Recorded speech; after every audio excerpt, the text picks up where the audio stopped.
90 के दशक में राम जन्मभूमि आंदोलन अपने शिखर पर था। हिंदू तय कर चुके थे कि राम लला हम आएंगे, मंदिर वहीं बनाएंगे। लेकिन उस समय भी लाखों ऐसे हिंदू थे जो या तो राम जन्मभूमि के विरुद्ध थे या उन्हें कोई फर्क ही नहीं पड़ता था कि वहां मंदिर बने या मस्जिद बने या कुछ न बने। कुछ इंटेलेक्चुअल हिंदू तो यहां तक आइडिया दे रहे थे कि मंदिर मस्जिद दोनों छोड़ो, वहां स्कूल बनवा दो या फिर अस्पताल बनवा दो। अब स्कूल और अस्पताल तो कहीं भी बन सकता है और बनना ही चाहिए, लेकिन उसके लिए भगवान श्री राम को उनकी जन्मभूमि से निकालना क्यों जरूरी था, इस सवाल का जवाब इंटेलेक्चुअल्स आज तक नहीं दे पाए। अब ये सब मैं आपको आज क्यों याद दिला रहा हूं, क्योंकि आपके लिए यह जानना जरूरी है कि जब देश के लाखों हिंदू भगवान श्री राम से आंखें फेर चुके थे, उस समय भी पूरे भारत में एक ऐसा जैन नहीं था जो राम मंदिर के साथ ना खड़ा हुआ हो। 100% 100% जैन समाज राम मंदिर के समर्थन में था। मीनाक्षी जैन जैसी हिस्टोरियंस ने साफ शब्दों में कह दिया था कि बाबरी मस्जिद श्री राम मंदिर के अवशेषों पर बनाई गई थी।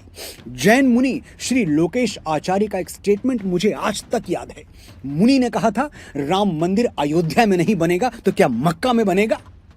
9 नवंबर 2019 को सुप्रीम कोर्ट ने वर्डिक्ट दे दिया कि अयोध्या में राम मंदिर बनेगा।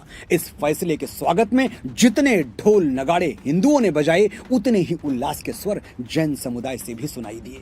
अहमदाबाद में जैनों ने राम मंदिर निर्माण के लिए 24 किलो चांदी की ईंटें दान कर दी। और यह कोई अकेली घटना नहीं थी। गूगल पे 10 मिनट बैठिए, ऐसे सैकड़ों किस्से मिल जाएंगे। अनगिनत ऐसे उदाहरण हैं जिनसे यह सिद्ध होता है कि जैन समाज उस वक्त भी हिंदुओं के साथ, श्री राम के साथ खड़ा रहा जब लाखों हिंदू सेकुलर हो गए थे। तो आज जब जैन आस्थाओं को हिंदू समर्थन की जरूरत है, तो क्या हम उनके साथ नहीं खड़े होंगे। सम्मेद शिखर, श्री सम्मेद शिखर, जहां 24 तीर्थंकरों में से 20 ने मोक्ष प्राप्त किया, ऐसी पवित्र धरा को बाजार में बदलने का सरकारी षड्यंत्र रचा जा रहा है। झारखंड सरकार श्री सम्मेद शिखर को विश्व प्रसिद्ध पर्यटन स्थल बनाना चाहती है। सुनने में अच्छा लग रहा है ना, विश्व प्रसिद्ध पर्यटन स्थल। तो यह भी जान लीजिए कि पर्यटन स्थल बनते ही सम्मेद शिखर में क्या क्या बदल जाएगा। जैनों का यह पावन तीर्थ रातों रात एक रिक्रिएशनल सेंटर हो जाएगा। नए कंस्ट्रक्शन के नाम पर युग युगांतर से अविचल खड़े हुए पर्वत खोद डाले जाएंगे। तीर्थ स्थल के आसपास मधुशालाएं खुल जाएंगी। भाई, शराब पिए बिना रिक्रिएशन कैसे होगा। होटल्स खुलेंगे, रेस्टोरेंट्स खुलेंगे, जहां बेरोक टोक अंडा, मछली, मांस सब कुछ मेन्यू में पेश किया जाएगा। अहिंसा और पवित्रता जैसे मानवतावादी जैन सिद्धांतों की धज्जियां उड़ा दी जाएंगी। सम्मेद शिखर को मॉडर्न बनाने के नाम पर उसकी शुचिता को भंग कर दिया जाएगा, नष्ट कर दिया जाएगा। और दुख यह है कि यह सब हम हिंदुओं की आंखों के सामने होगा। हम हिंदू जो 24 तीर्थंकरों के आगे सर झुकाते हैं, महावीर स्वामी को वही मान देते हैं जो अपने देवी देवताओं को दिया जाता है।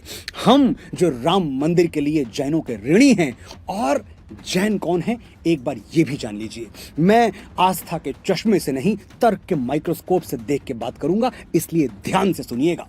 हम हिंदू गाय को माता मानते हैं, वैतरणी पार करने वाली शक्ति मानते हैं, गो पूजा करते हैं।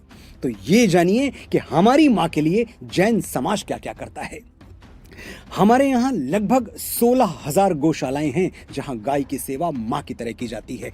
इनमें से 12,000 गौशालाएं, ठीक सुन रहे हैं आप, 16,000 में से 12,000 गौशालाएं अकेले जैन समाज संचालित करता है। देश में होने वाले कुल दान का 62% हिस्सा भगवान महावीर के यही अनुयायी दान करते हैं। देश के कुल इनकम टैक्स में जैन समाज की हिस्सेदारी लगभग 24% है। यानी एक लाइन में कहा जाए तो हमारे देश के विकास में जैन समाज का योगदान लगभग 25% है, जबकि जैनों की कुल गिनती सिर्फ 0.37% है, यानी आधे प्रतिशत से भी कम। हाइपोथेटिकली सोच के देखिए, अगर सम्मेद शिखर का अपमान जैनों ने दिल पर ले लिया और देश को दिया जाने वाला अपना सारा योगदान रोक दिया, तो यह कितनी बड़ी दुर्घटना होगी। सरकार जो रोजगार सम्मेद शिखर के बाजारीकरण से पैदा करना चाहती है, क्या वो रोजगार, वो होटल्स, वो बिजनेसेस, वो रेस्टोरेंट्स देश की तरक्की में 25% का योगदान दे पाएंगे जो जैन समाज देता है। इतना गणित तो 5वीं पास बच्चे को भी समझ में आता है। आप भी हिसाब लगा के देख लीजिए। ये सिर्फ एक हाइपोथेसिस है, ऐसा कभी होगा नहीं, जैन कभी ऐसा करेंगे नहीं, लेकिन आंकड़े आंकड़े सोचने पर मजबूर तो करते हैं। मैं नमन करता हूं अपने जैन भाइयों बहनों को जिनकी आबादी सिर्फ 0.37% है, फिर भी कभी कभी इन्होंने माइनॉरिटी कार्ड नहीं खेला, अपने अल्पसंख्यक होने का रोना नहीं रोया, बल्कि पूरे देश में दोनों हाथों से मुस्कुराहटें बांटी, खुशियां बांटी। मैं समझता हूं दुनिया की हर माइनॉरिटी को स्वाभिमान और राष्ट्र प्रेम जैनों से सीखना चाहिए, लेकिन सीखना तो मेजॉरिटी को भी चाहिए। हमें भी सीखना होगा कि जिन्होंने हमारे राम का साथ दिया हम उनका साथ देंगे, जो हमारे लिए खड़े हुए हम उनके लिए खड़े होंगे। मैं 100 करोड़ हिंदुओं से हाथ जोड़कर विनती करता हूं, सम्मेद शिखर को अपवित्र होने से बचा लीजिए, आवाज उठाइए इस अनर्थ के विरुद्ध। आज हम चुप रह गए तो अपने जैन भाइयों बहनों से कभी आंखें नहीं मिला पाएंगे।